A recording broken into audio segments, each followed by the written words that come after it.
പത്തനംതിട്ട ജില്ലയുടെ അപ്പർ കുട്ടനാടൻ മേഖലകളിൽ താറാവുകൾ കൂട്ടത്തോടെ ചത്തത് പക്ഷിപ്പനി മൂലമെന്ന് സ്ഥിരീകരിച്ചു.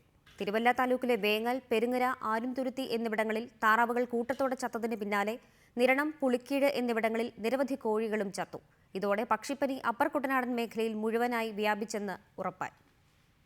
കുട്ടനാടൻ മേഖലകളിൽ പക്ഷിപ്പനി സ്ഥിരീകരിച്ചതിന് പിന്നാലെയായിരുന്നു ഇന്നലെ അപ്പർ കുട്ടനാട്ടിലെ ഏതാനും പ്രദേശങ്ങളിൽ താറാവ് ഉൾപ്പെടെയുള്ള വളർത്തുപക്ഷികൾ കൂട്ടത്തോടെ ചാവുന്നതായി കർഷകരുടെ ശ്രദ്ധയിൽപ്പെട്ടത്. ഇതോടെയാണ് അപ്പർ കുട്ടനാടൻ മേഖലകളിലും പക്ഷിപ്പനി എന്ന സംശയമുണ്ടായത്. എന്നാൽ ആദ്യഘട്ടത്തിൽ തന്നെ അപ്പർ കുട്ടനാടൻ മേഖലകളിലെ രോഗവ്യാപനം തടയാമെന്ന പ്രതീക്ഷയിലായിരുന്നു മൃഗസംരക്ഷണ വകുപ്പ് ഉദ്യോഗസ്ഥർ. നിരണം, പുളിക്കീഴ് ഉൾപ്പെടെ കൂടുതൽ സ്ഥലങ്ങളിൽ വളർത്തുപക്ഷികൾ ചത്തതോടെ ഈ നീക്കം പാളിയ നിലയിലാണ്. ഇതോടെ രോഗം അപ്പർ കുട്ടനാടൻ മേഖലകളിൽ ആകെ വ്യാപിച്ചു എന്ന സ്ഥിതിയിലേക്ക് എത്തിക്കഴിഞ്ഞിരിക്കുന്നു.